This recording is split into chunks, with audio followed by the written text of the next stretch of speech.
You can't speak to your wife's pain because you can't speak about yours. You got skeletons in your closet that you have yet to confront. And guess what? You can't conquer what you don't confront, brother.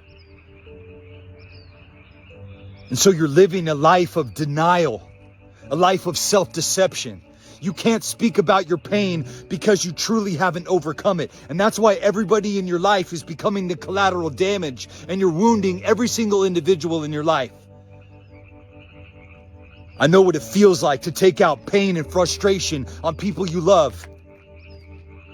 And that inevitably backfires from you, because what do you want? You want connection. You want true love. You want intimacy. You want that vulnerability. But that has a price. And you're not willing to pay that price. And what is the price of admission for the life of connection that you want with your wife? You know what the price of admission is? Honesty with yourself. The ability to introspect, to self-reflect, to do some self-analysis. And look within yourself to acknowledge the unresolved pain that you have yet to confront. You know, a lot of times inside these arguments, you know what you hear? You don't hear what your wife is saying. You hear it through the filter of your own pain.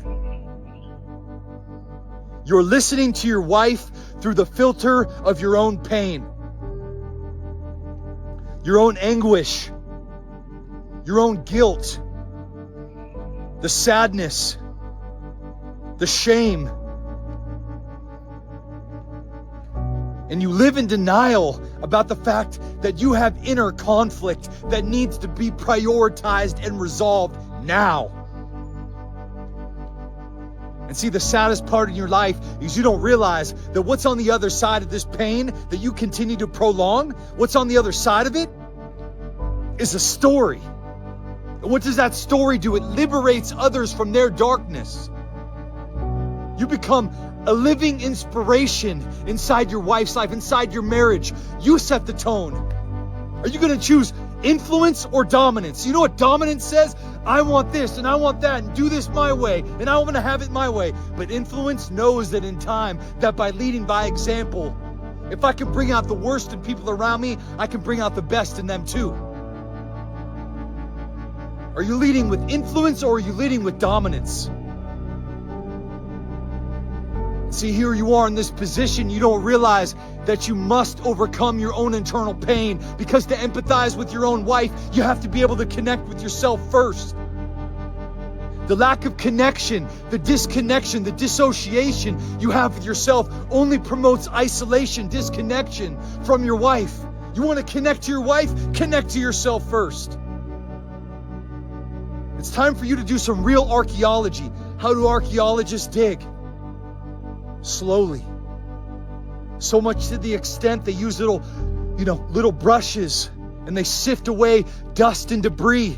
And what do they reveal? They reveal artifacts, relics from the past, things that have always been there that you couldn't see with the naked eye. They were beneath the surface. And then what do they do with those things? They study those things. They understand how they relate to today.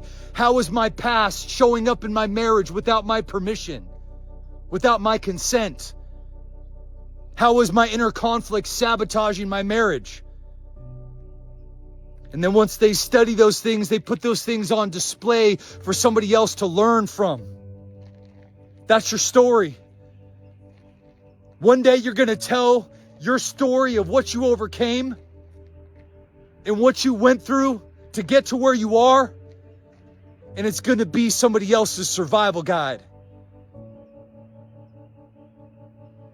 You're over here being selfish, holding in this powerful story of triumph over your own pain. You can have and be anything you want, as long as you're willing to pay the price for it. And guess what the price is? The price for the life that you want is the life that you're living right now. The denial, the self-manipulation, the self-deception, and the fact that you don't truly go within. You can't fix the inside from the outside. You can only fix the inside from the inside.